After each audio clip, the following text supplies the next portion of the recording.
We have to go to work, so I gotta hit the gavel now.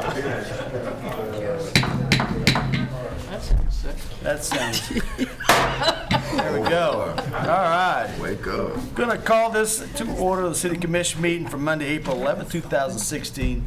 If you would stand with us, Commissioner Bone will be leading us in the invocation and pledge of allegiance.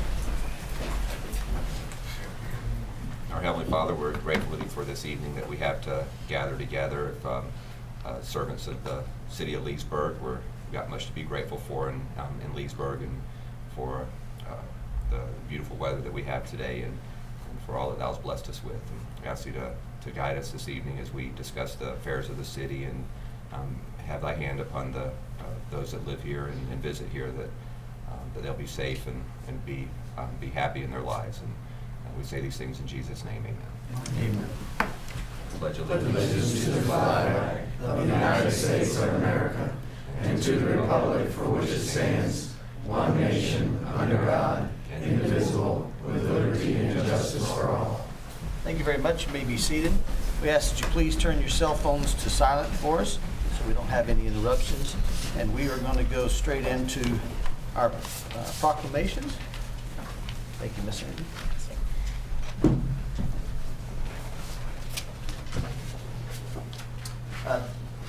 Proclamation actually today is for public safety. Captain, come on. You made it. We had one of our retired firefighters that passed away in his viewing time, so a lot of our public safety are there. But Captain Parker is here, so come on in here. Join the circle. You have just won the award, sir. Proclamation for today. Whereas emergencies can occur at any time that require police, fire, or emergency medical services, and whereas when an emergency occurs, the prompt response of police officers, firefighters, and paramedics is critical to the protection of life and preservation of property. And whereas the safety of our police officers is dependent upon the quality and accuracy of information obtained from the citizens who telephone the Leesburg Emergency Service Communications Center, and whereas public safety telecommunicators are the first and most critical contact our citizens have with emergency services, and whereas public safety telecommunicators are the single vital link for our police officers, our firefighters, by monitoring their activities by radio, providing them information and ensuring their safety, and whereas public safety telecommunicators of the Leesburg Police Department have contributed substantially to the apprehension of criminals and treatment of patients, and whereas each telecommuter has exhibited compassion, understanding, professionalism during the performance of their job in the past year. Now therefore I, Jay Hurley, Mayor of the City of Leesburg, do hereby proclaim the week of April 10th through April 16th, 2016 as National Public Safety Communicators Week. Thank you.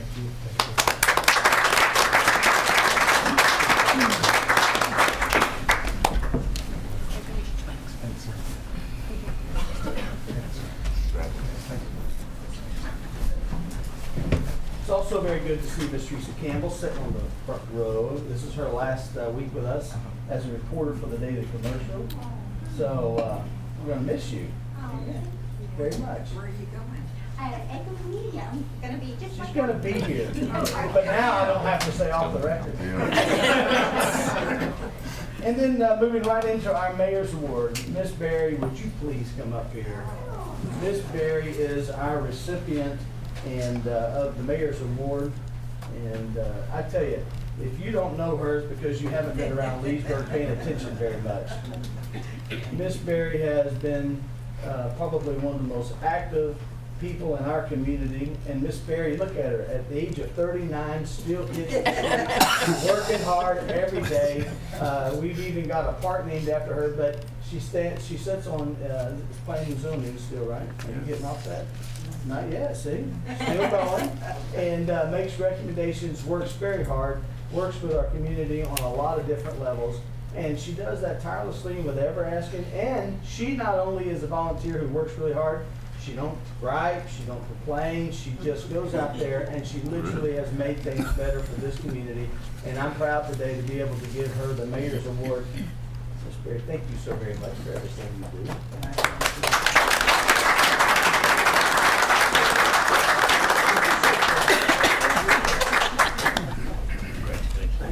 Ms. Berry, no brighter. Thank you.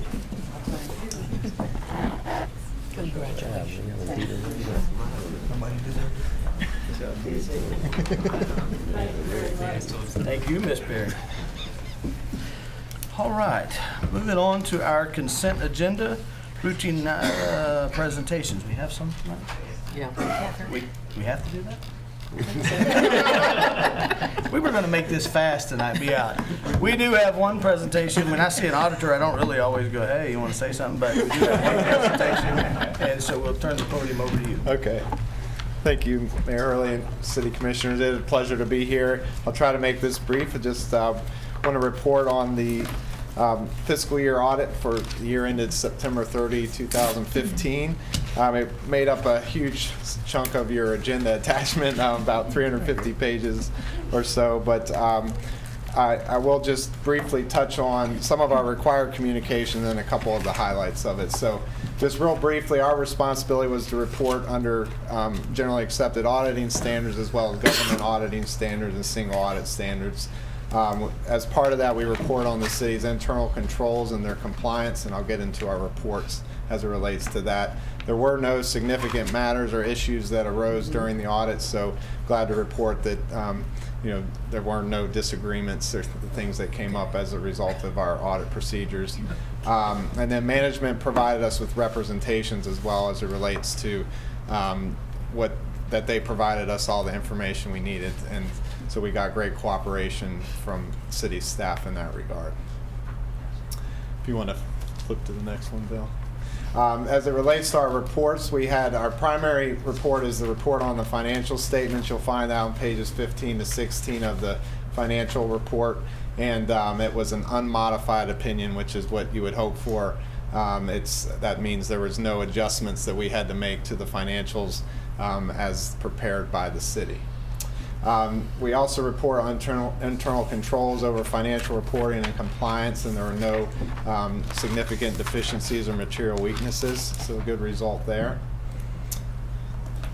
As it relates to the grants audit this year, the city actually did not have to have a federal single audit this year. They didn't spend the dollars that would meet the threshold for a federal single audit, but there was still a requirement for a state single audit, and so that was related to some aviation development grants, and glad to report there that there was no compliance findings related to that.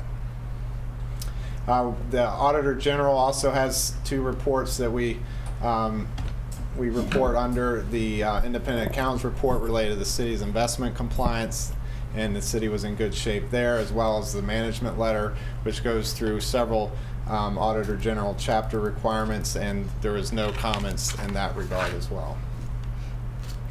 Just very briefly, some financial highlights. The big change this year was the implementation of GASB 68, which requires employers to report on their financial statements their net pension liability, if there is any.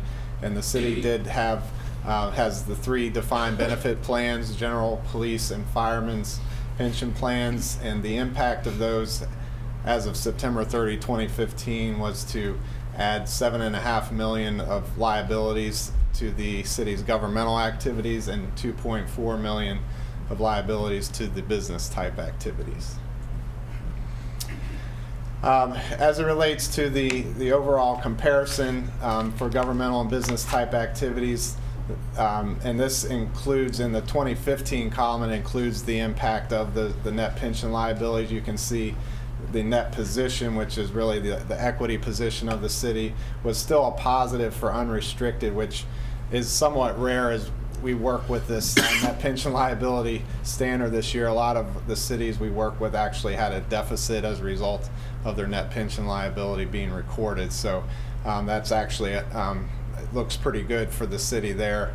The unrestricted net position still made up 19.7% of total expenses. So there was a big change in net position. You can see a negative $22.6 million for governmental activities, and that related to the transfer of capital assets out of the general government activities to set up the new airport enterprise fund. And you'll see the offset to that in the business type activities column, which had a positive $30.3 million increase as it relates to its change in net position. For the general fund, the primary operating fund of the city. Again, the results look very good there. The total fund balance is $14.4 million, unassigned being $12.7 million of that. So that 55.9% of total expenditures and transfers out is a very healthy number. And you had a positive change in fund balance of $2.4 million. And then from a budget standpoint, you can see the city actually projected a decrease in fund balance of $0.7 million. The actual results were that positive $2.4 million. So you could see the city actually had revenues of $1.4 million in excess of projections, and then was able to save on the budget side and spent $1.7 million less than budgeted, which resulted in that positive variance of $3.1 million. So with that, that's just a brief summary of the financial highlights. If there's any questions you all have as it relates to the audit, again, we appreciate the opportunity to serve you all. So you found nothing major or even minor that we need to correct? Right. As far as, we focus on the major risk areas of the city. So in those areas, there was no findings. So. Good, Yes. good. I have a question. Who provides the geographical data for this report? Are you? This geographical data has Leesburg stopping at the 48 intersection. It's been 15 or 20 years since we've been south of there. That might need to be updated. Yeah, that might be us, so we'll get it fixed. The other thing, this is not an official report. You ought to name your mayor and spell her name correctly.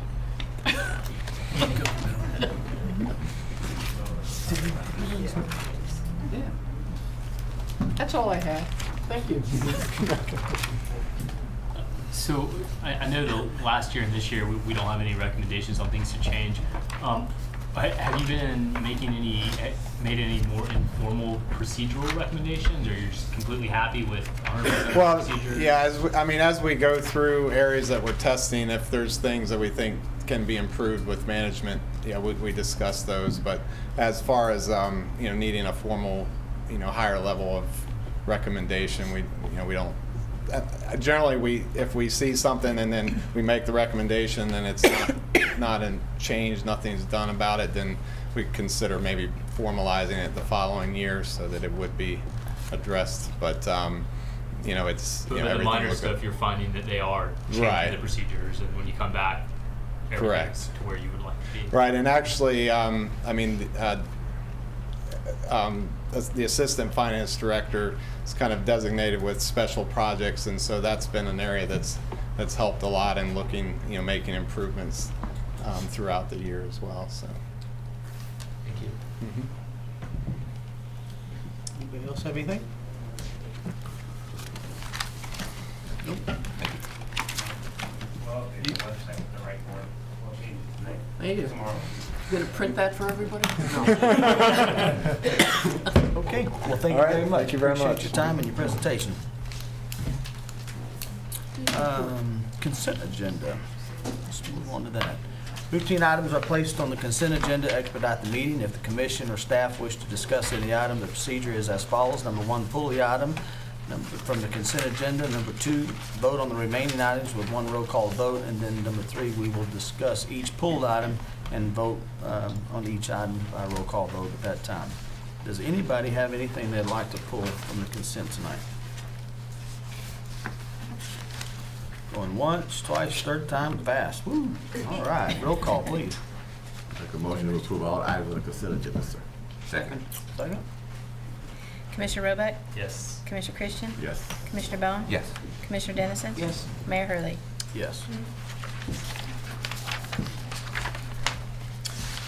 All right, public hearings and non-routine items. If I could, see, we got a second reading on 6A. If I could get someone to introduce that, please. I'll introduce, ask it to be read by title only.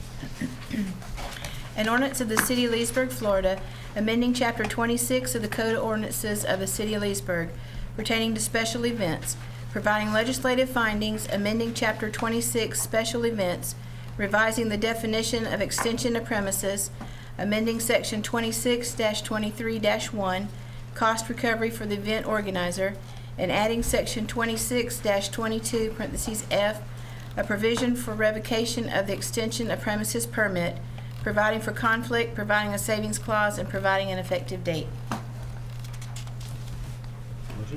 Move for approval. Second. Okay.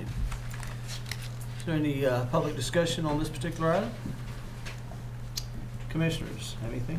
Yeah, I'm just curious on this verbal warning, and if there's a violation and that person to be given a verbal warning, and if it continues that, you know, if they 90 minutes later, then they can be ordered to stop.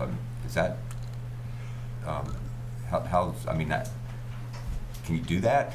Yeah, the problem that the city has had for years with Bike Fest violations is that ordinarily you have to give a much longer notification in writing, and by the time you find the right person to give that to and the time passes, Bike Fest is over. And nothing ever happens to the people that set up and operate illegally or don't meet their permit requirements. So this was an attempt to create a mechanism whereby if somebody's observed violating, they can be notified verbally and given a short time to cure. And one of the things that is the example most offered is somebody with an extension of premises alcohol permit that is not policing people leaving the premises with bottles and cans or cups or whatever it is. They're supposed to keep them inside their fence, or they're supposed to have a barrier, and people don't put those up. I just assume there's some authority somewhere else in our codes that allows, this would be a violation, a code violation that's enforceable by immediate. This is why I brought up last meeting, I think, about the citation procedure to issue citations that then go to court. You know, is there somewhere in the code that allows us to do that? No, this is a brand new provision, never been tried before. Okay. But the other procedures weren't working, as I told you last time. The court process doesn't work because the city has to pay for a prosecutor, and it takes weeks to get them in court. By that time, it's over. So Fred, after that 90 minutes and they say no, and we say terminate, they say no, are we arresting people at that point? I guess that's my question. What do Yeah, you would have to for violating the directive of the police. You're already been found in violation of your permit or not having one. In the spirit of full disclosure on this issue, let's practically talk about these things, because I think there's a legal answer, which I think Fred's given you, and then I think there's an administrative management answer, which I will address. Some of the issues that there are twofold that have piped up during Bike Fest, specifically the last year and a couple years as it's grown. One issue we'll hashtag through the window sales. Through the window sales would be where a business proprietor in downtown sells from their property beer to a patron. And that patron may be somebody who's is obviously patronizing their business, but then they go outside of their premises and consume their beer. Under the umbrella of Bike Fest, that is a legal act because the city lifts the open container law. And universally, since Bike Fest, the police department has advised the city commission and through our planning processes and the city commission that we cannot patrol that issue. That if we are going to lift the open container law, our forces then need to be focused on making sure that people are consuming alcohol properly in the party zone, so to speak, and that we don't have the resources then to police businesses that have legal issued alcohol and beer and wine licenses, and we can't police both. So we have felt like we need to focus on the bigger issue, which is making sure that the crowd is safe, making sure people get in and out. The second issue is that some businesses may or may not conduct other activities off their premises. An example would be Fred's will sell T-shirts somewhere else than Fred's shop, or one of the establishments that sells beer and alcohol may sell off of their premises on a different spot. Joe Shipes from the partnership addressed these issues with me. I have talked to you individually about these issues and have felt a couple of different things. The second issue I mentioned, the off-site issue, is what this ordinance aims to try to curb. To do that, the ordinance does two things. First, the ordinance says it tries to give more enforcement rules, which Commissioner Bone, you tackled. Essentially, the opinion of the police chief is that under current code and the special events code, we really don't have the ability to issue any type of punitive muscle if someone is in violation of the special events permit. Because the existing code provides them a 48-hour remedy. So we give them a verbal warning, they have 48 hours to remedy the situation, and 48 hours the special event, whether it's Bike Fest or something else, is over, therefore they don't have any ability to do that. So the first thing that this ordinance does is it remedies that by saying you've got 90 minutes to come into compliance. It is my opinion, it is Rob's opinion, that 90 minutes then provides us the ability to shut somebody down, arrest them, or do what have you to stop the event that is in non-compliance with the special event regulations. Whether then that's legally challenged later on is anybody's guess. But I think from a management standpoint, it addresses that. The second thing the modification of the ordinance does, the second major thing does, is it changes the financial mechanism of where the money goes to. Now, every year, at your last meeting, the city commission approved the resolution that established the special event fee permit amount. That's based on the square footage of the party zone divided by what the partnership says is their cost, and we come up with an amount so that when somebody wants to have a special event permit, which would be doing something that they're ordinarily zoned to do off of their premises, they're permitted to do that if they pay the special event fee. That special event fee, as it's now written, goes to the partnership. In conversation with Mr. Shipes, Mr. Shipes' opinion was, look, just get people to pay the fee, that give the city what they need, more of a bat to be able to enforce these type of things. And if that special event fee needs to come to the city, the partnership represented they were okay with that. So this ordinance changes that mechanism and has those special event fees come to the city. Roughly, since I've been here, maybe one business has applied for a special event fee permit. That might be $1,500 or $1,000. Whether the partnership has seen that money or not, I don't know, because they come to us, they get the permit, then they cut the check somewhere else. So that mechanism was hard. I think Joe's philosophy there was get the system working. That's the mechanisms and the philosophy behind the permit. In more detail, I will tell you that there's a specific business that seems to have this issue. This business, however, upon examination, is properly licensed, and under their existing permits is properly licensed to sell where they sell from. And because of that, I won't be instructing the police chief to stop that sale, and the partnership's aware of that. So I think this modification is still a good one. I don't think it will specifically work for the intent that the partnership wanted it to be done, but I still think the commission does need to approve this event. It does provide us with some muscle to make sure that if we have an issue where special events process is not being applied correctly, then it does give us some leeway to do that. Having said all of that, I don't foresee that this ordinance, even if you approve it or not tonight, will have any bearing on the operations of Bike Fest and coming up. In future years it may, but I don't see it apply on this Bike Fest.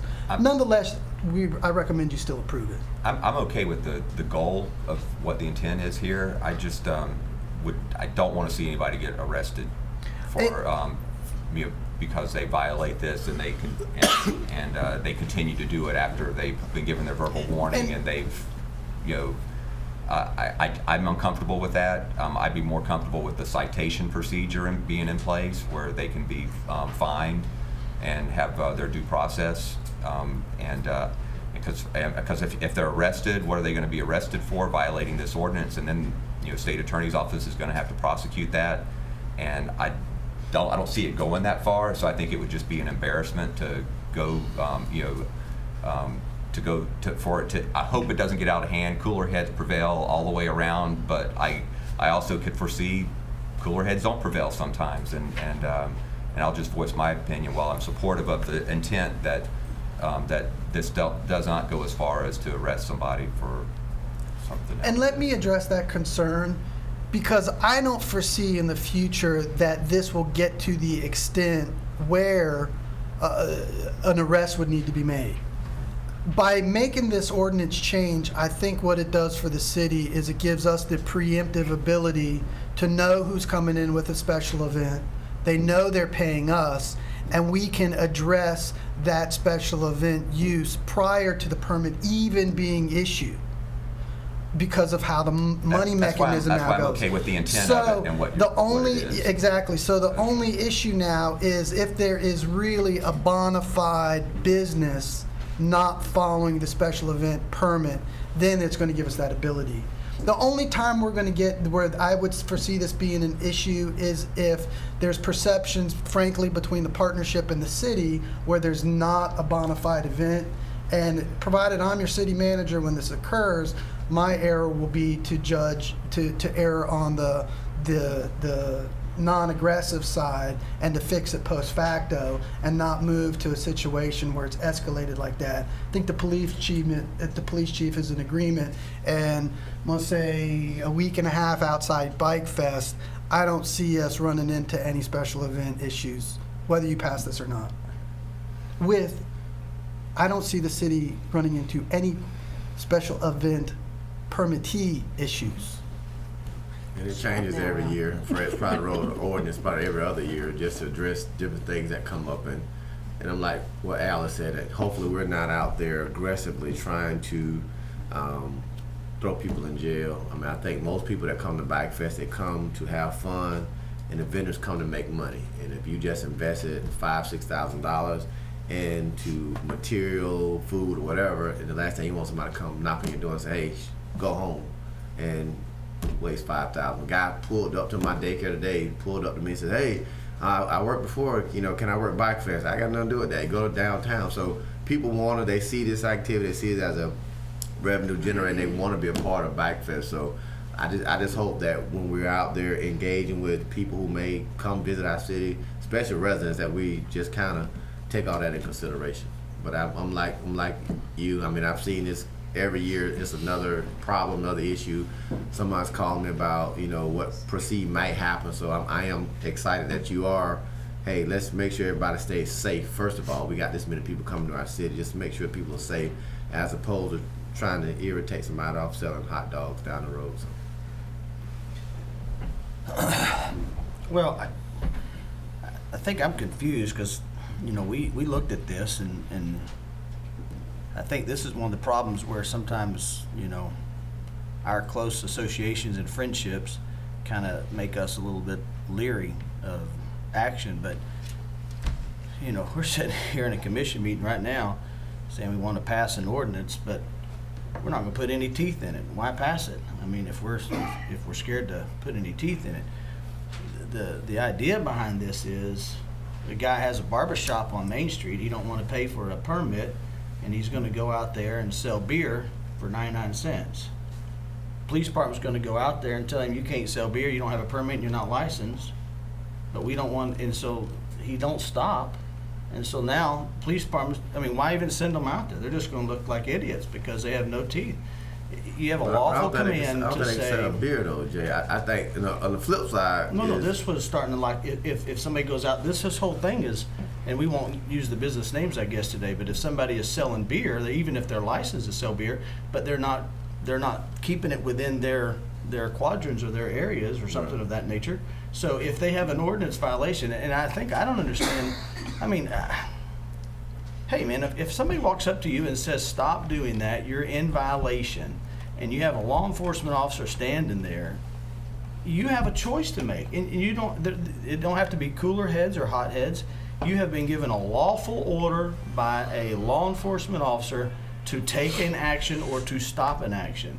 And if you persist that, why would this commission not want to say, we now empower the law enforcement officers to go to the next step? If that person persists on saying, I'm going to continue violating it, then unfortunately that's going to be the consequences. And at some point, now people will say when they tell us that, we're going to stop. But we're just kicking the can down the road. It's kind of my feelings, because if we're going to tie their hands, well, why would anybody stop, you know? I guess for me, it's the barbershop guy that does business in Leesburg 365 days a year. Right. 3 days in that year, he can't do business because I'm not going to go downtown to get my hair cut. So he's pretty much shut down for Sure. 3 days. Right. If I'm that property owner who pays rent or mortgage every month, I may want to get my wife do some sweet potato pies and go out in front and sell sweet potato pie for $10 to the Bike Fest customer to make money those 3 days, which is Saturday's probably a barber's busiest day. And we're saying to that barber, we don't care. We don't want you selling sweet potato pie so you can pay rent on the busiest day of Leesburg. But when the Bike Fest leaves, I'm gonna tell that barber, I want you to stay in downtown Leesburg and do business. So I think that's the other side of the equation. If you are a barber, and I'm saying sell beer, because that's where the partnership makes their money. But I'm thinking if you got them selling sweet potato pies, your wife did lemonade or whatever. So I think that's my thing is when the police say, hey, this guy's not out here infringing on profits. He's just trying to stay in business for 3 days. Yeah, but it's not just the barber, it's the hairdressers, it's everybody else in town. We've got to have rules, that's it. I agree. Yeah. But they're not downtown. Nobody has to go to down. jail because they're serving Exactly. whatever. Yeah, They keep serving on Well, you're missing it though, guys. Don't paint that, because that's inaccurate. It's, that's what- it's, well, that- it's going to jail because you failed to obey a lawful order Yeah. of the police officer. Can we Can I get the? Can we get the? Because I think the big issue really is that people don't know about this permitting process. You know, that barber, if he knew for $100 I could get a permit and sell whatever I want to do, I think they would go through that. Can we? I know now we have a PIO and that's my comment. Go You want me to and, address that now? and can we? And they have the Downtown Leesburg Business Association and the partnership and the Chamber of Commerce. Can we get a press release out that we can distribute to everyone? And say, look, here's the process. If you need a permit, please apply. And if you find someone, cite them. Make sure they know that there's a permit, so that next year we don't run into the same issue. It's not that no, you can't be here. It's just you need to follow these rules so you can be here in the future. If I could address just a couple of things for clarity purpose, because I am talking slightly veiled, so I'll be more direct, but I think I advise you properly. The issue at hand does exactly what the mayor says, and Commissioner Dennison. It provides the police department with more authority to enforce existing code. That's what this does. Okay, so we're doing what the mayor's asking us to do. We are giving your police officers more ammunition to enforce the code. The problem that comes in, as the problem is with any law, is the definition of that law they enforce. The specific issue that the partnership has is with a specific business in the community that sells beer and wine. And the partnership believes that that sale is off their premises.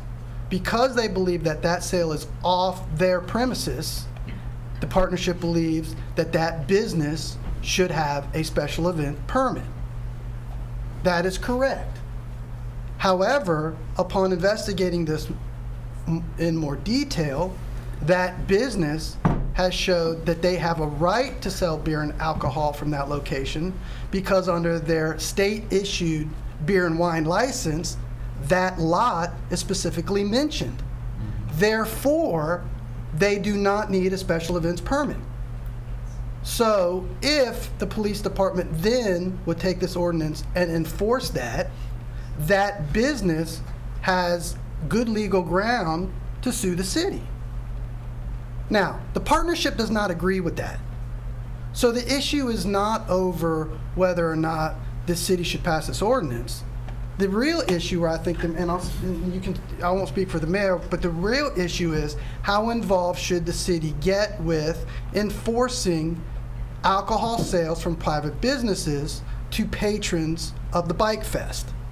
That's the issue at hand. That's where the money comes in at, is beer. And so if there's a barbershop selling beer and wine, to my knowledge, there's not a barbershop selling beer and wine. I don't even think we have a barbershop down there. Or there's not another business, whether the business is selling cookies or whether they're selling ties or a barbershop. Now, the barbershop does sell water to the crowd. They probably shouldn't do that, but that's water, and the partnership's never complained about that.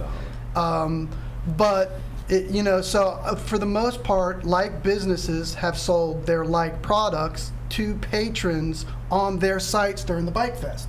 And the real question becomes, how aggressive does the city want to become with that? I think the partnership will have you say, I think the executive director of the partnership will say that the city needs to be extremely aggressive with that, and that the city needs to step in and explain the purpose of the rising tide rises all ships. Therefore, the city should step in and restrict all alcohol sales other than partnership alcohol sales.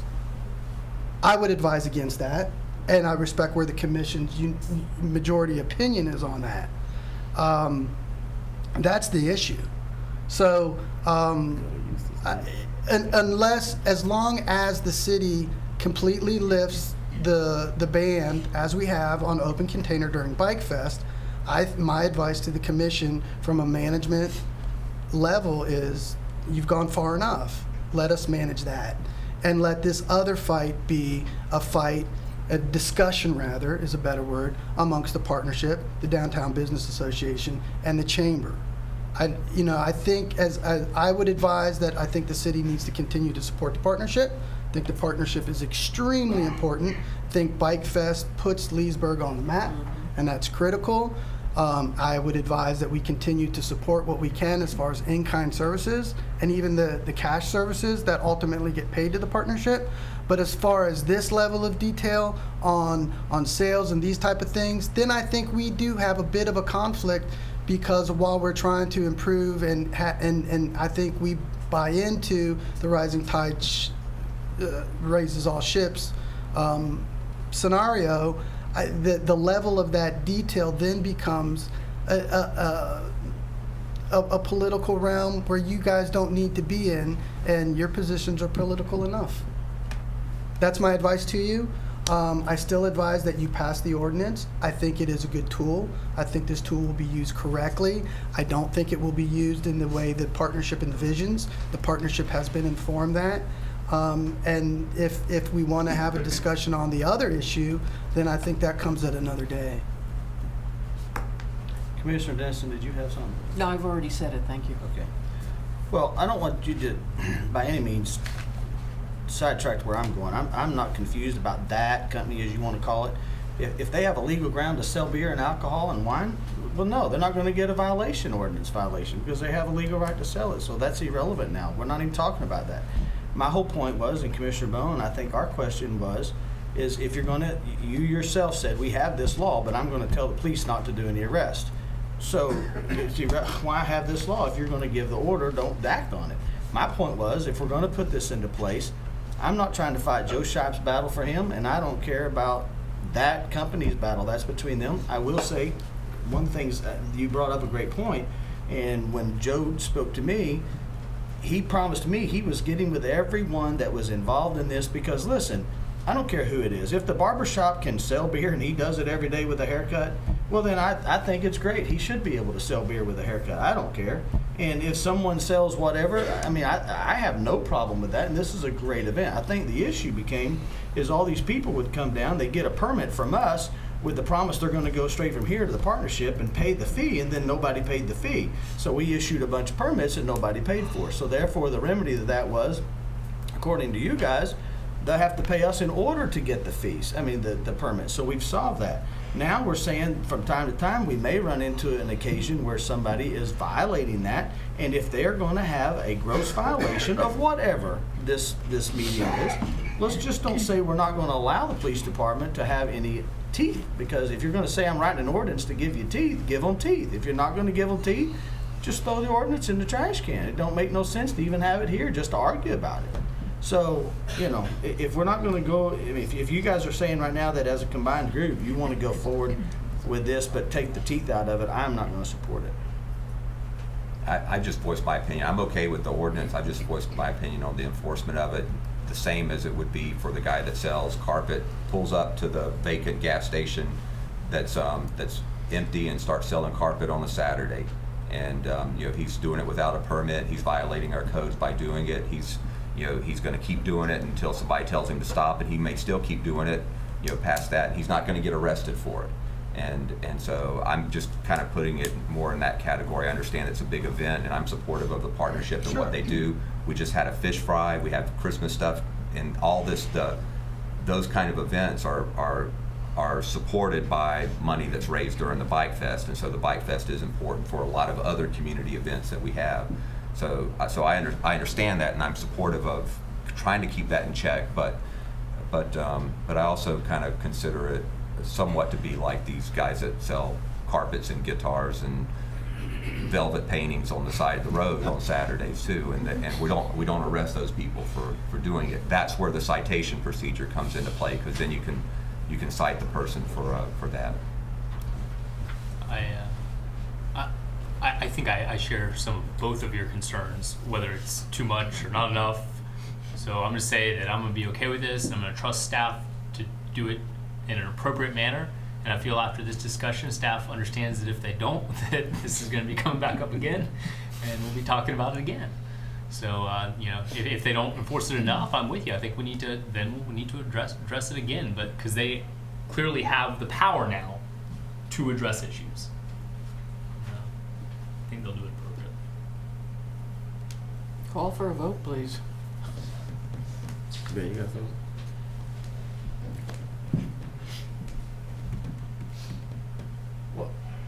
One last question. As mayor, walking down the sidewalk on Tuesday or Saturday or whatever day it is, if we have a gross violation of this and I'm standing there and I say, Mr. Minner, we have a serious problem down here, and Police Chief, we have a serious problem down here, is that problem going to be addressed, or are you just going to flush it under the rug? I would hope he would use his Well, discretion. as Whether mayor, any of us said it, as mayor, or not. I mean, I didn't say mayor, commissioner, that's my a, title. Right. Don't put a play on my I words. mean, I'm asking a Commissioner, serious question. Mayor, I mean, that's a loaded question, because on one hand, if you have a difference of on one hand, no, you There's can't no use your. difference of- I can No, read an no, ordinance, so there's Mayor, no let me difference of answer your opinion. question. If you ask something that, in my opinion, that I think is inappropriate, no, I'm not going to enforce that. If you say to me, Company A is violating ordinance number 1, and in my opinion, I don't think Company A is violating ordinance number 1, then I'm not going to act on that. And then I would assume that in your opinion, you're going to think I'm throwing that under the carpet. If you say to me that Company A is violating ordinance number 1, and I look into that, and I think that company number 1 is violating ordinance A, I flip-flop that, then I will take action on that. So at the end of the day, what you pay me to do and what you pay the chief to do is enforce the ordinances, and in so executing that mission, our opinions may differ. And if our opinions differ and we disagree on my interpretation of that ordinance, then I would expect that you'll be back before the city commission explaining to the city commission that I did not execute a directive, or I let something go by the wayside that in your opinion was a violation of the city code. Could I bring everybody back to this resolution? This is only for special events. I mean, that's what we're voting on, is special events. It's not if, we're walking down the street on a Monday or Tuesday and see something. That would fall under our standard ordinances. Yeah, this is special events. And can I just say, just listen to Al, and I've been here many bike fests, and I can say, just listen to his dialogue, he's very familiar with the problem. Trust me, it's not about selling water. It's not about selling pies. It's not about selling, well, one year it was T-shirts, because one person made a lot of shirts and sold, not official Bike Fest shirts. But it's about beer, liquor, and alcohol. That's what it's about. And I mean, we can paint it all. This quote unquote business, it's about a business on Main Street. And Steve Ritchie came in a few years ago, defending this particular client. And we've had this issue for a year. I'm sure Fred can remember because he probably litigate. But we've had this. It's not about, and I don't want about that. Because for me, that the scenario you just gave to Al, you know, we can go down. This guy's selling water for $1. He's in violation. He's selling pens for Bike Fest. He's in violation. I mean, we can do that all day. We're gonna have too many people in the city. I trust you. All you need is an officer who feels like just go and do it, and a hot-hit vendor. Now we got an arrest. Now we're fighting. Now we got this whole mess. Somebody drunk one too many Budweisers. I mean, being in Bike Fest, my thing is let's have a safe event. I mean, I want the partnership to make money, but I also want Leesburg residents who live here to also, they can benefit as well. I mean, we all support this city, so I've always been a proponent that if you got a business downtown, you can make $1 off Bike Fest, I think you should, legally. And I think the vendor that's in question, they went to the state, they got the proper license. If not, Fred would say, Al would say, hey, they're not in agreement. But this has been a 5-6 year fight that's been brewing every year. And so, I mean, I would just let staff work this out. I mean, you got to get a permit to park cars. We've had permits to do, I mean, every year we've had different permits. I mean, we try to do different things to manage the event. Next, we'll have something different. I mean, staff was going around saying, hey, you parking cars over this lot, you don't have a permit, we're going to do what? You know, like Fred said, 48 hours. And people parking cars in Dan's yard, and they will leave. Dan, come on, we got 200 motorcycles in his yard. Who parked the motorcycle in my yard? Bob. He got the money, he's gone. So we had all kind of, I mean, this event is a big event, and it's causing all kind of problems. I mean, so we tried, and I told Al, I said, you know, good luck to you. And I hope we don't have these problems. I really do hope that staff can go down and minimize, and when you say, hey, you're doing a violation, that people will say, I'm gonna pack up and I'm gonna leave. They'll probably go down the next block, but hopefully we won't have those problems. But I mean, I trust the staff, and I'll vote for the ordinance, and I just hope our staff just make a good decision when you got 300,000 people in your city, that we're not throwing people in jail, or we're not having people that grossly violate the ordinance. So. Well, and I agree, John. I mean, absolutely. And I understand what you're saying. But for me, it was just an issue with Al, with your position of, you know, when you're openly setting Satan. I mean, you guys presented it to me. You called me, and we had a 2-hour conversation because we've had 6 years of different problems every year. We need an ordinance that allows us some teeth because every year it changes. And I would think that whoever goes out there, me, you, whoever, the officer that responds is really the one who has to deal with it. It would be some common sense would be put into play, and that's what I'm thinking. I was just trying to be clear that I don't want to have it where the officer gets called, he gets there, and then I'm going to call the city manager, and then the city manager is going to interpret the commission's ordinance that we passed. So let's pass this thing. Roll call, please. Commissioner Christian? Yes. Commissioner Bowen? Yes. Commissioner Dennison? Yes. Commissioner Roebuck? Yes. Mayor Hurley? Yes, ma'am. All righty, moving on to, now we are on B. This is a first reading. If I could get someone to introduce this one, please. Just ask you about title only. An ordinance of the City of Leesburg, Florida, annexing certain real property consisting of approximately 4.64 acres, being generally located on the south side of State Road 44 and west of the intersection of State Road 44 and Whitney Road, lying in Section 19, Township 19 South, Range 24 East, Lake County, Florida, providing that said property so annexed shall be liable for its proportionate share of the existing and future indebtedness of said city, providing that such annexed property shall be subject to all laws and ordinances of said city, as if all such territory had been a part of the City of Leesburg at the time of passage and approval of said laws and ordinances, providing that such annexed territory shall be placed in City Commission District 3, and providing an effective date. All right, first reading, but does anybody have any comments on this tonight? I do, and it's kind of similar to maybe some comments that I made on the property out on Post Street. Nissan? Yeah, the Nissan property. And again, I mean, these are properties being annexed in, and I do see that there's a vacant industrial property in front and a vacant industrial property in the back. But then we've got residential vacant to the east, and pasture land to the west, and more pasture land to the east. And then if you scroll out, there's a lot more vacant land out there, and it's right across from, I think is that Pembroke?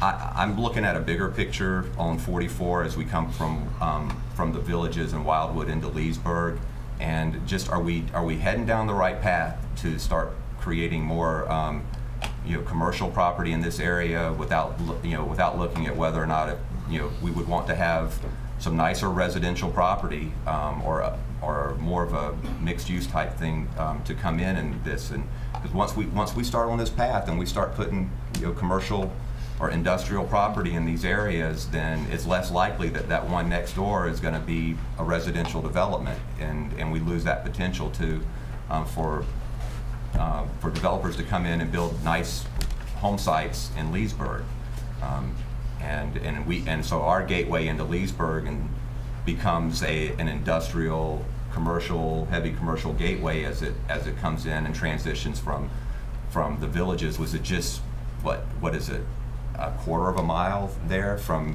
there to the villages now? And I have a different vision of what I see there in that area, rather than it being commercial, or at least without having some other eyes look at it and say, this could be a different gateway into the city, rather than where this would put us on the path towards heading. So those are just some thoughts and comments that I have, looking at it here.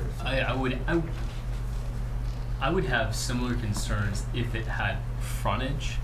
I feel a little better that it does not have frontage on the road. I look up at the villages.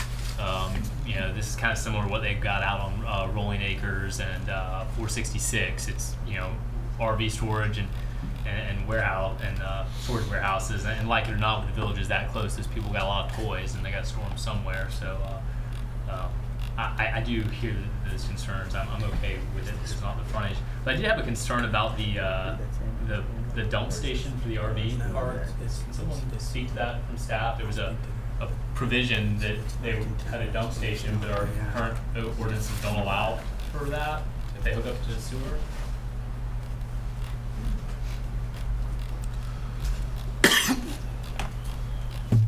Good evening, Commissioners. Candy Harper for the record. I believe we have a comment in the department memo that says that they cannot have that there, that it cannot attach to our sewer system. Is the developer aware of that? I believe they are. They've been in contact with. I'd hate to go through all this stuff and then They are now. not do anything, so. Can you call them before the next meeting, just make sure they're aware of it? I can speak to them on the way out tonight. Thank you. They're here. Yes, sir. Oh, they're here? Yeah, they're Okay. here.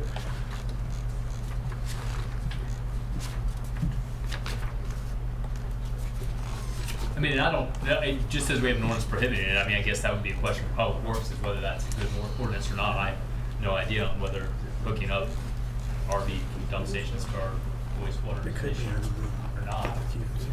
It's an issue. Okay, there you go. It's our issue. Well, Oh, if the ordinance wasn't there, is it an issue? Is it a bad thing? That's a bad thing. That's all I have. Okay, anybody else? All right, that'll lay over to our next meeting. 6C is another first read. If someone would like to introduce that, please. I'll introduce and ask to be read by title only, please. An ordinance amending the comprehensive plan for the city of Leesburg, Florida, changing the future land use map designation of certain certain property containing approximately 4.64 acres, being generally located on the south side of State Road 44, west of the intersection of State Road 44 and Whitney Road, lying in Section 19, Township 19 South, Range 24 East, Lake County, Florida, from Lake County Regional Office to City of Leesburg General Commercial, and providing an effective date. Anybody have any comments on this? Okay, seeing none, that'll lay over. We have a resolution. Are we on D or E? D. D. Okay, it's another first reading. If someone will introduce that, please. I'll introduce and ask to be read by title only, please. An ordinance of the City of Leesburg, Florida, rezoning approximately 4.64 acres from Lake County CFD Community Facilities District to City Spud Small Plan Unit Development for a property generally located on the south side of State Road 44 and west of the intersection of State Road 44 and Whitney Road, as legally described in Section 19, Township 19 South, Range 24 East, Lake County, Florida, and providing an effective date. Any comments, questions on this one, gentlemen, ladies? Nope. Okay, that will lay over. 5E, resolution. Someone please introduce that. I'll introduce that to be read by title only. Resolution of the City Commission of the City of Leesburg, Florida, authorizing the mayor and the city clerk to execute an agreement with L7 Construction, Inc. for the Canal Street wastewater treatment facility dewatering system project for an amount not to exceed $809,077, providing an effective date. Motion. Move for approval. Second. Okay.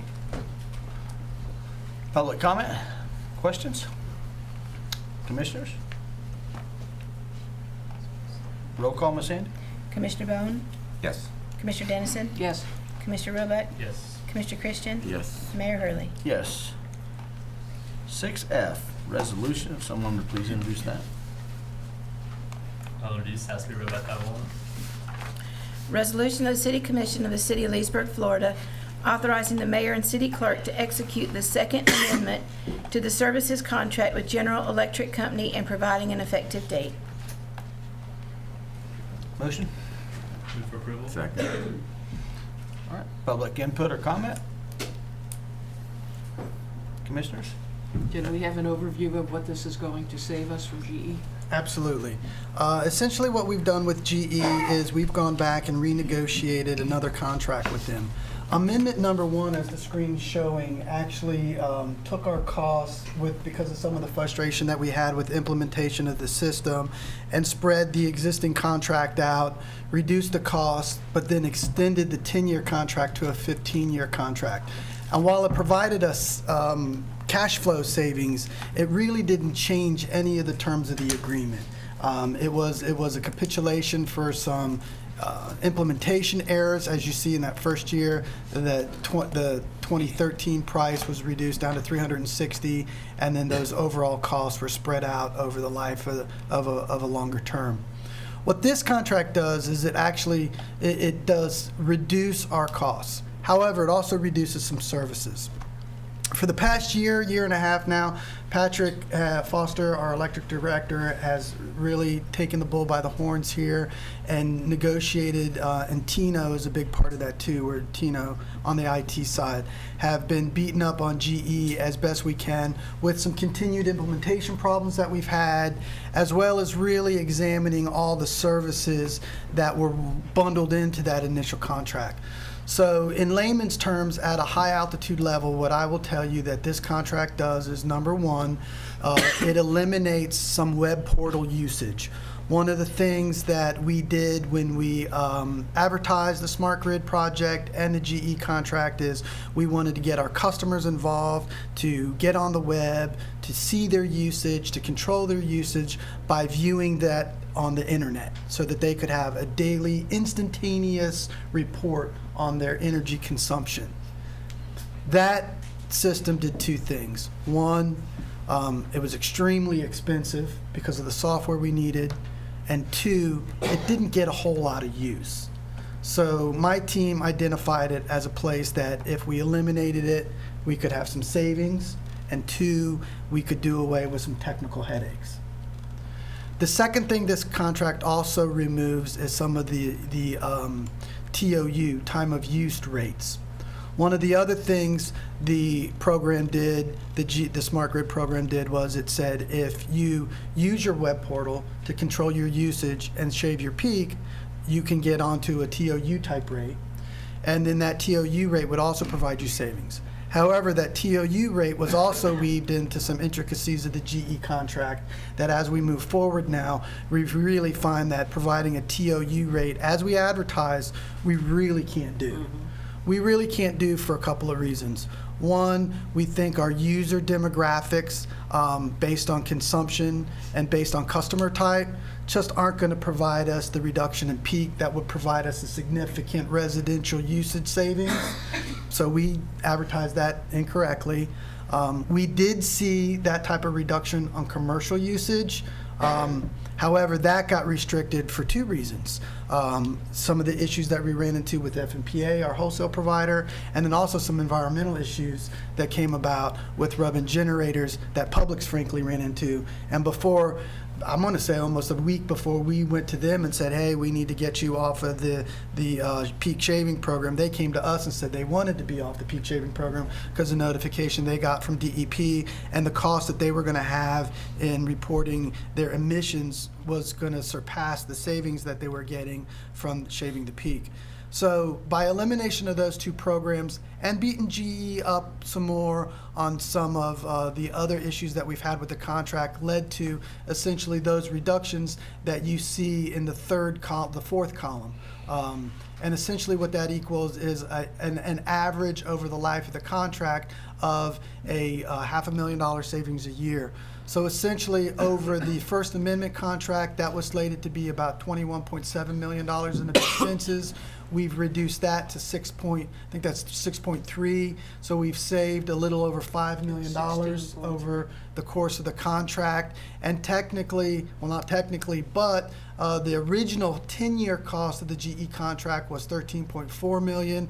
Now the new cost moving forward of the GE contract is going to be about $16.3 million. So that's only an increase of $3 million from the original term, but the term is 15 instead of 10.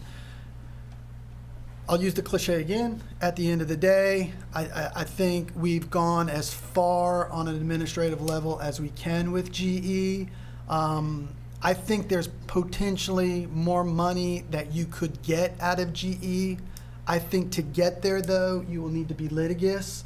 At this stage, we've gotten, I think, to the end of the friendly concession issues. To be litigious with GE, I think there are going to be two pitfalls in that. One, I think GE has deep pocket. Well, three pitfalls. GE has extremely deep pockets. I think GE will have significant technical experience that will combat our technical side. And I think if we get into a litigious fight with them, it will become protracted and long. And I'm not sure you're going to win that because at the end of the day, if we're in a litigious fight with GE, their arguments are going to be, their position's going to be, we were just there providing what our customer wanted. We delivered on what our customer wanted. And to a certain extent, some of that argument will be correct. Now, I don't think all of it will be correct, but I think pragmatically speaking, we've got as much as we can out of GE. Tino and Patrick are going to continue to have to keep their eyes on this system, and I feel comfortable that we're doing that. We do have continued glitches that pop up. Those glitches are brought to GE's attention. Their subcontractor, Silver Springs, has also been put on notice as far as some of the services that we struggled with them. But then again, too, if we were in a litigious situation with them, that contractor has, I want to say this carefully, that contractor has been difficult because some of the technical parameters they brought to the project were bells and whistles that we didn't need, but yet we asked for.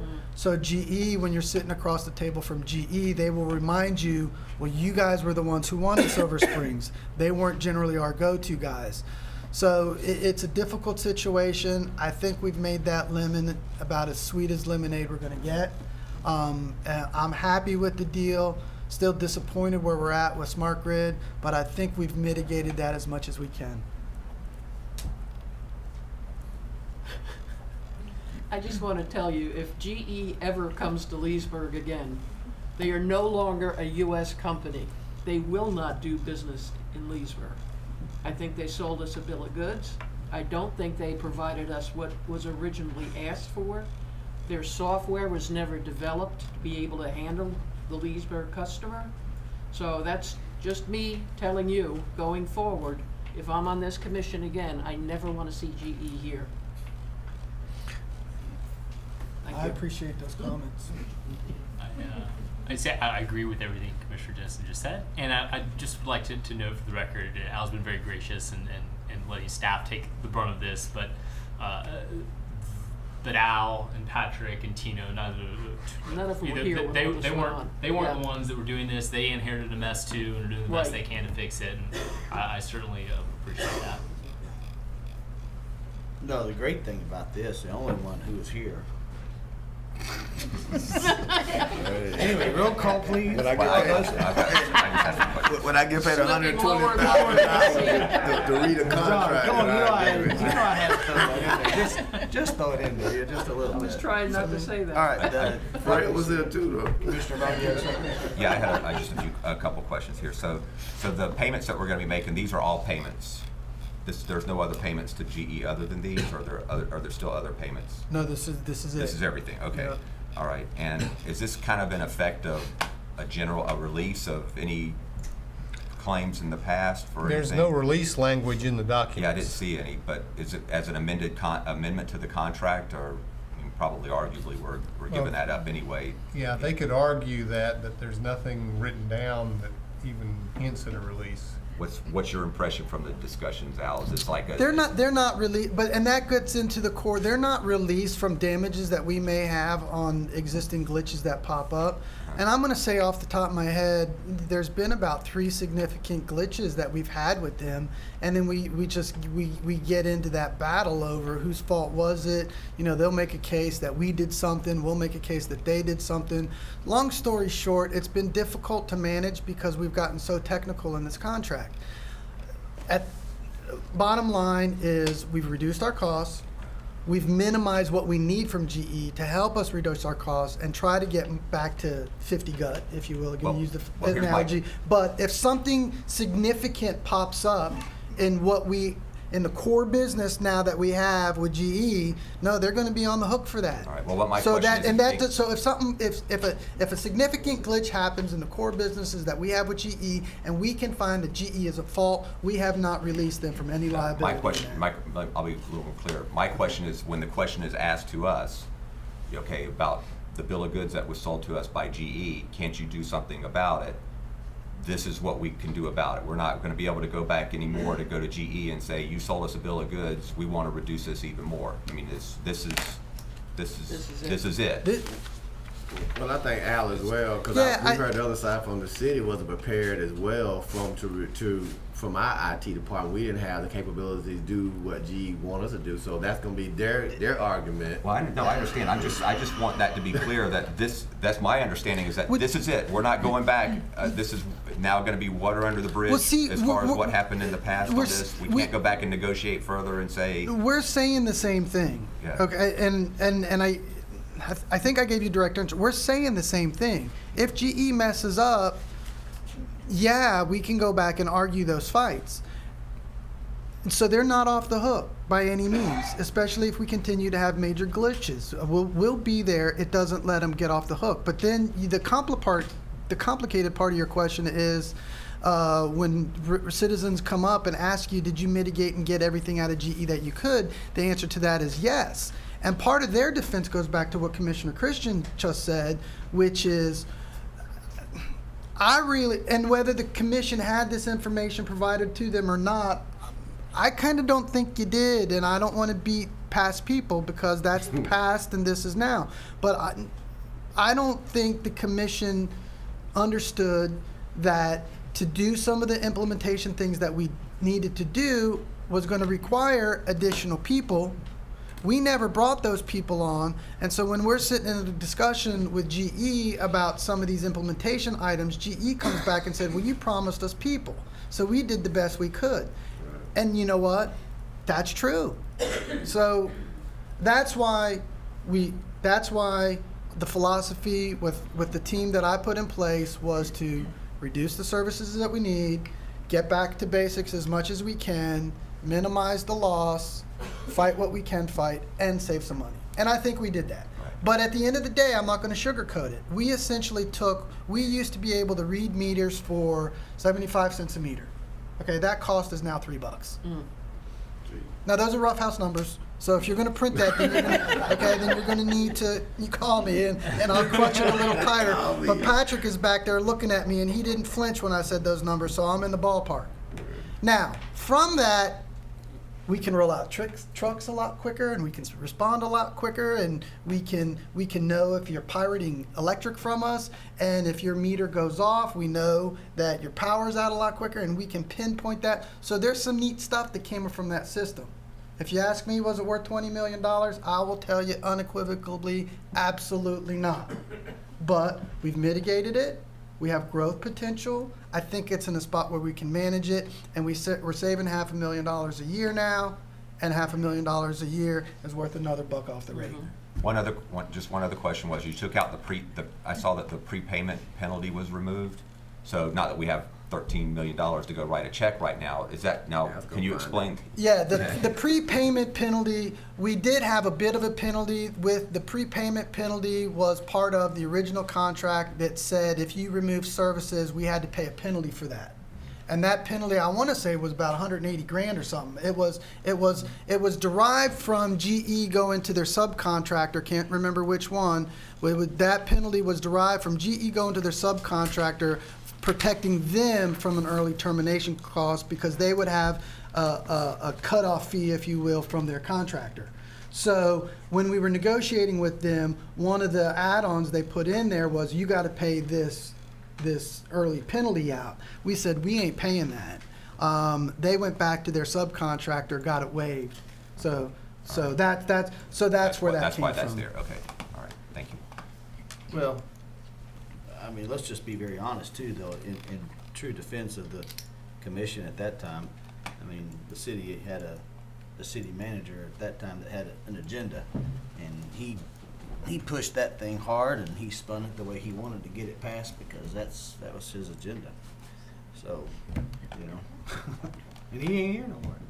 So we just working on. Let's vote on this thing, Ms. Andy. Commissioner Dennison? Yes. Commissioner Roebuck? Yes. Commissioner Christian? Yes. Commissioner Bone? Yes. Mayor Hurley? Yes, ma'am. All right. Informal reports, informational, anything? Anybody have anything on that? Informational reports. Okay.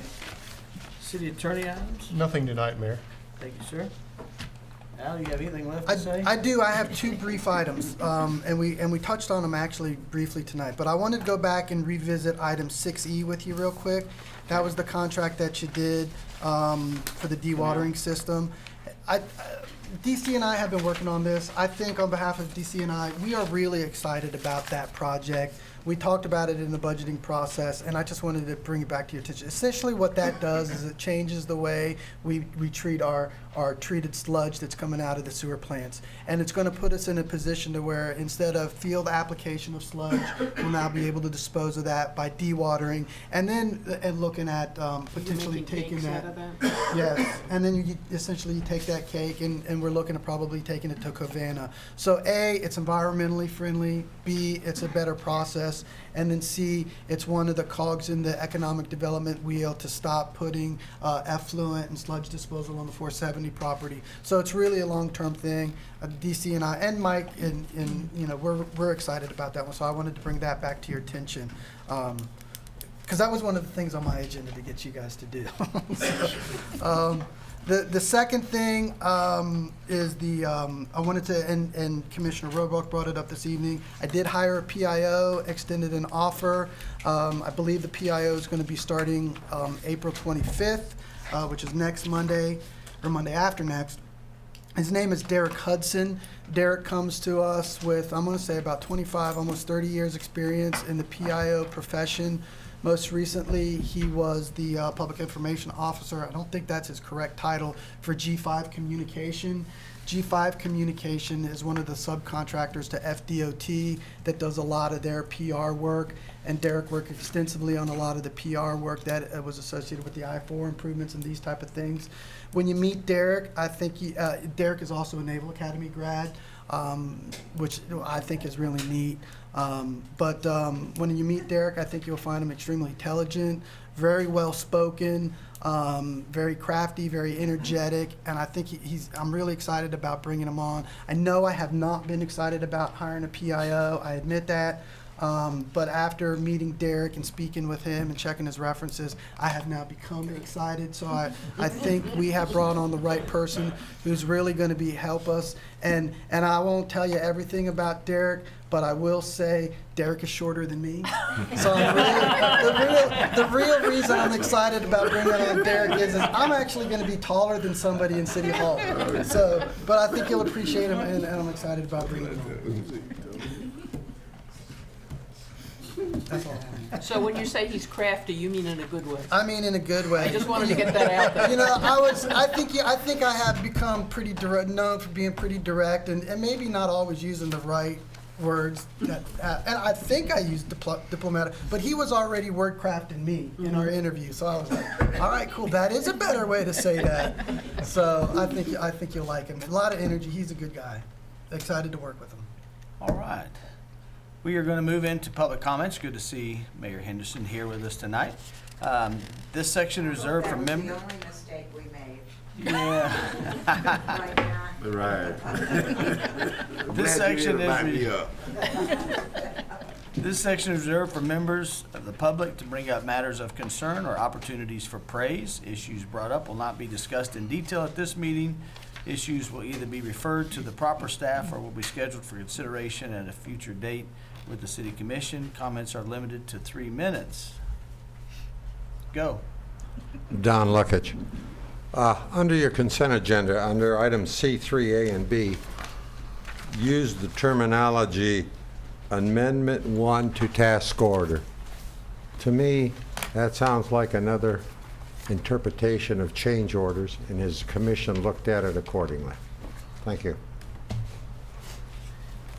Anybody want to respond? Everybody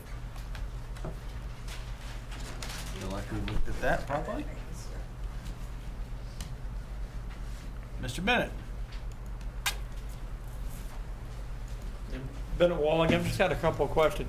What's our debt service like with Leesburg? Is it going down? Are we paying down our debt? Or we're talking about borrowing some more money, coming up with more money for Venetian Gardens? Is that increasing our debt? Or we, like when you buy a house, you know, every month you pay some principal down? Are we just paying interest only on our debt service presently? Yeah. No, I'll get it. Look, since I've been your city manager, we've refinanced a couple of our notes, saving us money on interest rate. And as you all know now, we are in the process of redoing, it's the 2014 or 2013, the 207 electric notes.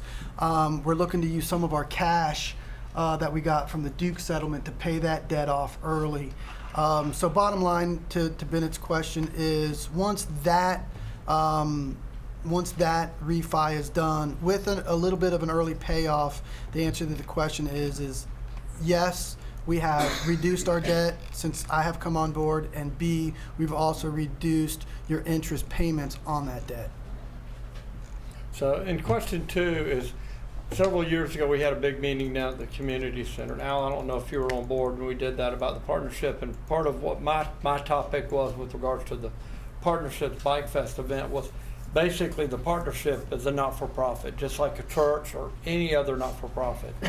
They took over the town for basically a week. You know, I've seen city staff running crazy, trying to decorate our main street, hanging signs, doing a really good job, trying to get it all ready. But at some point, we need to turn this into an all Leesburg event to benefit Leesburg, not just the partnership as their fundraiser, because that's all this is a fundraiser for not-for-profit.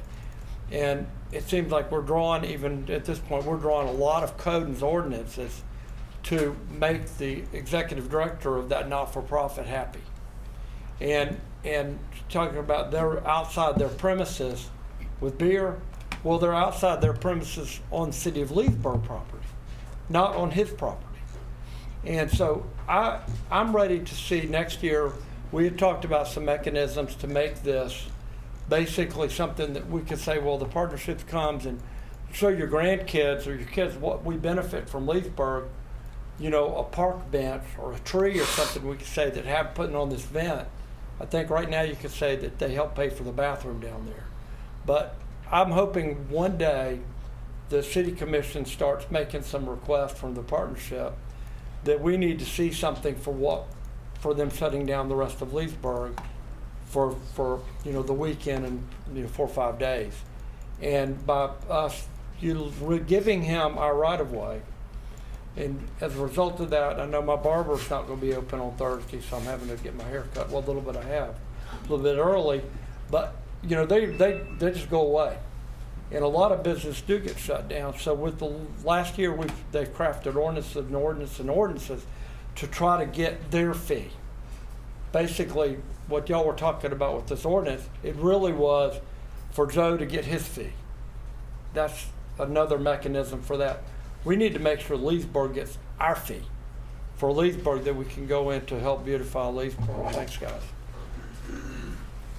Anybody want to respond to that? I will, and Bennett, I appreciate your comment, but I just want to say, if I come down here on Saturday, which I do very often, and I buy fruit at the market here and hear some music, buy some kettle popcorn, that's all there because of the partnership. And then to come back at night and bring my kids and sit out here and watch Peter Pan Saturday night and have some more popcorn and go over to the Center for the Arts, which I missed because I was late. But I mean, the partnership does a lot more than just put a bench on the corner. And the fish fry that we had the other night, I mean, that's become a big event. And they probably made a little bit of money off of that now, but I think probably once upon a time, the Bike Fest probably supported that event as well. And they support other nonprofit organizations, in town. I'm all for it. I just think that Leesburg needs to start collecting fees, because I know that Leesburg probably y'all spend maybe a couple $100,000. But I'll defend the partnership on for what they do, and not just limit it to just that they do a park bench and they put on a bike fest, and having come from a city that has a downtown development director and staff, and knowing what the budget was for those people that do the same thing that the partnership does, and what the city has to pay staff people to do those same things, it's a lot of money to pay, and so I appreciate what you're saying and your concern there, but I do think that the city gets a lot of value out of and I think we're paying attention to what's going on and keeping it within limits, but with what they do, but they provide a lot, and I appreciate what they do. I appreciate your comments too. So. Well, Bennett, and I want to say to you, man, because I've heard you make that statement now for 3 years, and I don't think you're being fair when you make that statement to the partnership. I mean, they have 3 or 4 full-time staff, but what gets done here for this city is done by volunteers and residents that live in this community.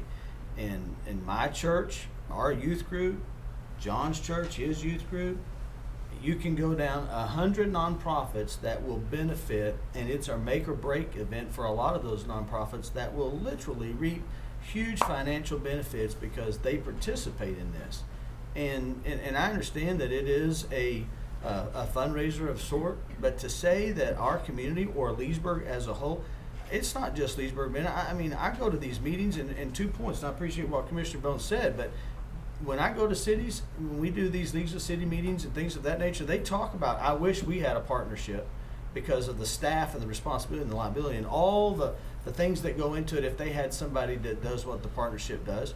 And secondly, when you start looking at the benefits, they say that Bike Week, it don't just help downtown, it helps Leesburg, it helps Lake County, and it is now even having a regional impact in Central Florida, a financial economic impact in Central Florida. And so to say something like that in our public meeting here, that we're not getting anything but a park bench and a palm tree. Let me misunderstand. I would like to strive for more given back to the general public to see. I'm not taking away from anything they've done. I'm just wanting the city to strive for more, to try to utilize this big event to generate some more fun stuff for Leesburg. Well, maybe one of the things that would help is, in honesty, is maybe the public is just really not aware of what all the partnership does. Whether you're talking about the Christmas stroll or Mardi Gras or the Saturday market, we could go down to the 45 things that we have, 4th of July, and that's all because of the partnership's effort. And I know it's people either love it or hate it, but at the end of the day, hundreds of thousands of people show up to all of our events to participate, and it's a quality of life issue that we have. So I appreciate what you're saying, but I don't want you to be fair, and we do get more than a park It's bench. wonderful, you know, it's great for Leesburg. I think it's our big way, claim to fame, and we need to start capitalizing on it. Try to find out how we can find a way that we can do even better with it. We could do even better as a city to benefit all of Leesburg, just in the financial benefit that a few local vendors get. Most of the money that's made goes out of Leesburg. Most of the vendors come in, then they go. They pay a KISS fee and then they go. Sure. And it would be nice for some of this money to actually stay in Leesburg and benefit. Right now, there's half a dozen businesses on Main Street that have huge benefit, and then the Harley Davidson store. That's really it. My vendors, my tenants don't really benefit from it. And I would like to see something done as the city can, to the best of their ability, is not for profit. You can't control that, but they are utilizing city streets. And it'd be really nice if we had something that you could pull up to and say, this is what this created, you know, in the future. Okay. And I think what Ben is talking about is I think Uses must have heard you, and Uses is doing their own thing to capitalize on Bike Fest. So, you know, they got vendors coming, they got the bands coming, so, but I think that would put us in direct competition if we did something similar. But I think the other cities was mainly Uses, pretty much got an event going at the same time as Bike Fest, and they're marketing. Come over to Uses for April 22nd to 24th. We got a band, it could be a vendor for $100, and so I think they've taken the partnerships ideal, and they just said we're gonna make money, advertise our city off your good work. So, but I think if we did something similar, it'd be kind of direct competition with the Bike Fest. So, I don't know, maybe our staff can get with Joe, find out what we can do. But I think our staff is so doing this 4 days. I think they're so exhausted trying to just manage the event support-wise and trying to do anything different. Maybe we could ask a not-for-profit, say, since you're using our streets, maybe you could do something. This is Bike Fest 2017 for Kids Corner or whatever, you know, some sort of something for all of Leesburg to benefit the other 361 days a year. Thank you. All right, thank you, sir. Anybody else? All right, let's move into roll call, Ms. Andy. Commissioner Dennison? The only thing I had to mention was actually just brought up was the fish fry the other night. I got to tell you, I think they broke all records. The weather was perfect. Everybody, it was so nice seeing people walking around with a smile on their face. So I think everybody had a good time, and I want to thank everybody that was involved with that. That's all I had. Commissioner Roebuck? So I, along with many other commissioners, attended a Virgil Hawkins Society dinner, and was after going there and reading a little before, I was a little, kind of disappointed that I've grown up here my whole life, went to Leesburg Public Schools, and until I went to, and worked literally 100 yards away from where his office was, and until I went to this dinner, I had no idea who the man was. And we got a guy in Leesburg who desegregated, the Florida University Center and that system, and that's a huge deal. And I know John and the CDC are working on his old office and restoring it, but I'd really like to see the city kind of proactively go out and do what we can to kind of shed some light. An idea I had, and I don't know if Mike Street has some historical significance to the name Mike, but maybe we could rename it Virgil Hawkins Street, or just go ahead and do something to draw some attention to this, help with fundraising efforts, and let people know that we've got this here, this very important historical figure that was here in Leesburg. So anything we could do, we got the if we could rename the street maybe with our new PIO, and we have a TV station, film a little show, because I think people need to see the story. And maybe not a lot of people are going to sit down and watch the hour-long DVD, but if we had a 5-minute segment on what he did and his ties to Leesburg, and try to get him to show it in the school system, I think that would be great. So I'd like to see that. And then code enforcement. I still having issues with the way our magistrate is handling code enforcement issues. We all got a packet today, and I see here that staff recommends a property owner give 5 days to install and have properly working smoke alarms. To me, that seems a reasonable request. It's a life safety. 5 days is plenty of time to go buy some smoke alarms. This is not, the rental buildings, other people live in there, you need to do that. And the magistrate decided to give them 30 days to obtain permits, and then 60 days after that to make repairs. And then if they could show some good faith after 60 days, we could ask for another 30 days. And I'm to the point where I think we need to put the code enforcement out to do an RFP and find a magistrate that's willing to listen to the commission and that we take this seriously. Okay. And Bike Fest, we talked a lot about problems, but and we can always make it better. But I do think every year that it's remarkable that we have this many people here in Leesburg drinking, riding bikes all over the place, and it goes off as smoothly as it does. I think that's testament to the staff, to law enforcement, public safety, the partnership, everyone that makes that event work. We can always make it better, but I think it's a really fantastic event. That's it for me. Commissioner Christian? I don't know if Al had an opportunity to look into the paddleboard and kayak rentals. I was at Wolf's and a guy came up to me and he asked about. I'll get back with you about on that. He wants to rent kayaks and paddle boats at Ski Beach. I don't know if you need to do RFP or. No, let me get back to you on that. I'm remiss in not getting back to you. Essentially, the code permits him to do that. There's a couple of things that he needs to fill out. But essentially, there's a couple things he fills out, and then he's permitted to be a vendor pretty much wherever. So whether Palmer Park or wherever. So he's good to go. I will get back with you. He needs to get in touch with Dan. We need to do a contract with Mike. Mike was involved in that research, and essentially we just need to have a service contract that can be approved at my level. So I will get back with you, and I'll get those details to that dude. Make sure you hit the insurance on that. Absolutely. Mike will cover that. And I happened to go to dinner at Eaton's Beach over in Lake Wearsdale, and just the concept of people eating, top floor, people dressed in church attire, bottom floor, they were out on the beach just having a good time. And I thought this would be perfect for Leesburg. I mean, we could do the same type of thing. And of course, the business booming, it's in a residential neighborhood, but I think that type of concept I think would be great for Leesburg. So I do, as Commissioner Roebuck said, I think Bike Fest is probably one of the best events in Lake County, as we see Eustis is piggybacking and trying to reap the benefits of the partnership in the city of Leesburg. Great success. I don't think you have one without the other. I don't think the partnership can do it without Leesburg and likewise. And I think Commissioner Dennison made a comment last week about the county tourism dollars, why we don't get any. But I think the partnership does get tourism dollars for the Bike Fest, so they may get the funds and not the city because they're putting the event on. So they get some marketing funds and there's capital dollars, which we don't get any capital dollars. No. Yeah.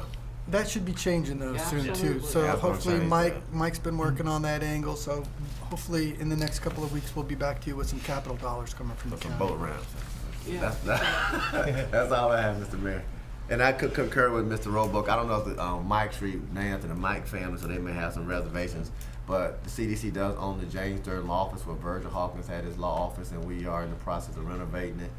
We do have the African American Museum, which has a lot of things about Virgil Hawkins in there.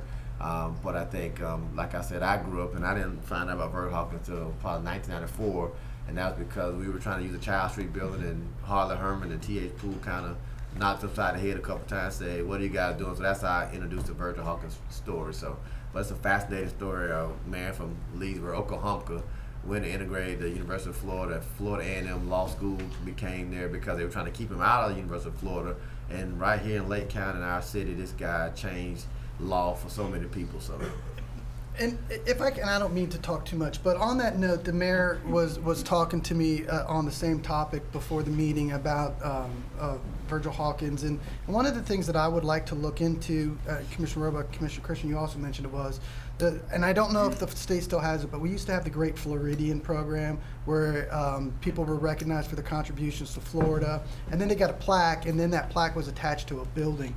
What I mentioned to the mayor today was, I think that's one of the avenues we should help. And with CDC redeveloping Mr. Hawkins' old office building, that would be a great place for where he could be, if we can help work on. It's through the Department of State, where hopefully he can get that designation as a Great Floridian, and then we affix the plaque on his old office building. Sounds good. Thank you, sir. That's all I have, Mr. Mayor. Commissioner Bowen? Yeah, I'm looking forward to the Bike Fest too, and the atmosphere that we have here, you just won't be able to duplicate that, and they're not going to have Brett Michaels either. So, Nobody said, yeah. I haven't had a chance to talk to find out, so this may be pretty simple, but someone contacted me this week about a meeting related to veterans housing and state funds that are available when we show that we're participating in providing veterans housing, and that there's actually a meeting, I'm talking, and this isn't going to be real clear, but there may be a meeting Wednesday in the villages Don't know, I'll that's look into. related to that. I'll have Mike look into that. And that the veterans housing that we approved here maybe has not been reported to allow any funds to come to Leesburg not related sure. to that. So that's pretty cryptic, but that's Yep. kind of, maybe you get the idea there. So, but it's happening Wednesday, I think. And going to the code enforcement situation, not just our hearing officer there, but just in code enforcement in general, I'm sure our staff's doing a good job there with what we have.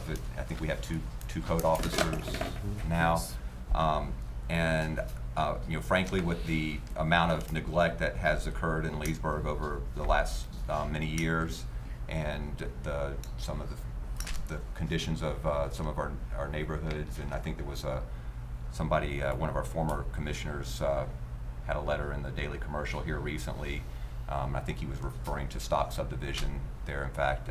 But just considering that, and I would like to see that we provide additional staffing in code enforcement as well, and really kind of do some catch up on the neglect that's happened over the last several years. I hate to interrupt you again. One of the things, and if the commission is good with this, because it does go directly to that issue, and I've put the chief off a little bit on this. One of the things the chief has asked for is some administrative support for the code enforcement department. If he can get some administrative support, then the officers can spend more time out in the field, less time on reports. I was going to push that off until next fiscal year, but if the commission, from your comments, one of the things that I would do is I would bring that into this fiscal year. We do have the availability in the general fund to bring this on this fiscal year, and we'll do an analysis for you. But what I'd like to do based on one of the immediate things I can do is get some administrative support, which will help free up that wheel. So I'll get back with Chief to do that this year without it being a budgeted position. That'll be something that the commission will have to come back and prove. We'll do a financial analysis, and I'll move forward on that.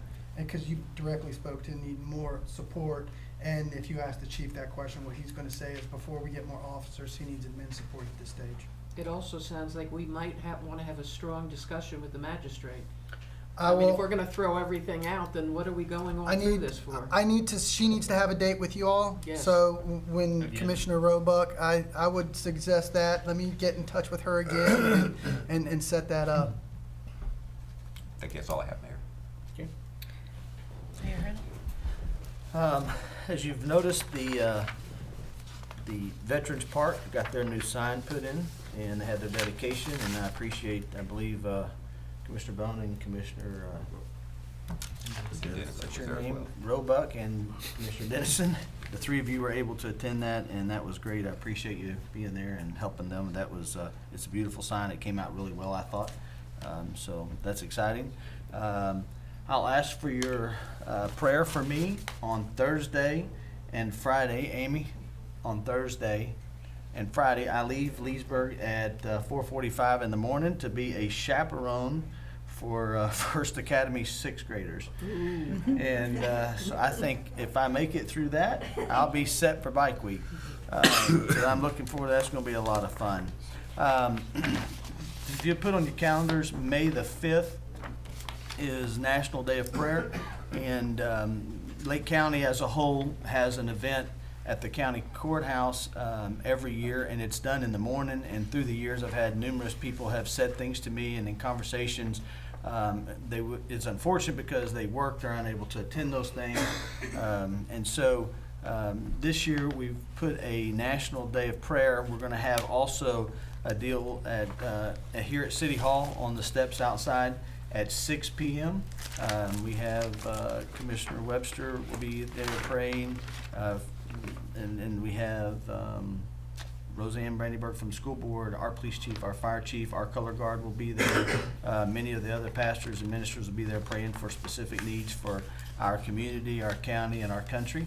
And so if you could attend that, that would be great to see all of us there, May 5th at 6 p.m. on the City Hall steps. And to mention a few things, one, I said it earlier, but we are going to miss Teresa here, and you know it would really be wonderful with Bike Week coming up. You're always so fair and balanced. Maybe you could do a front page headline: Eustace tries to copycat Leesburg Bike Fest. Fails miserably. Just as a farewell, and we'll all support that. You could say from the commission. I was able to attend the. It was actually Virgil Hawkins' dinner honoring the attorney that helped him through the years, Harley Herman, and I embarrassed this commission horribly on that. They sent me the bio. I didn't know who Mr. Hawkins was, and they sent me a bio, and it was an unbelievable story about how he segregated the University of Florida and changed things in the state of Florida and had such a role on that. And they asked me if I would come and give him honor.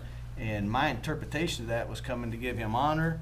I failed to be informed that Mr. Hawkins passed away several years ago and was unable to take my honor personally. So I apologize for that. Did you ask him to step forward? It was a moment I'll never forget. And I feel bad for those who were there. I didn't know that, and I feel horrible about that, but I promise that part will never happen to me again. Mr. Minner had a crash. We're glad to see that he's up and had no serious injuries, and he's focused and doing good here tonight.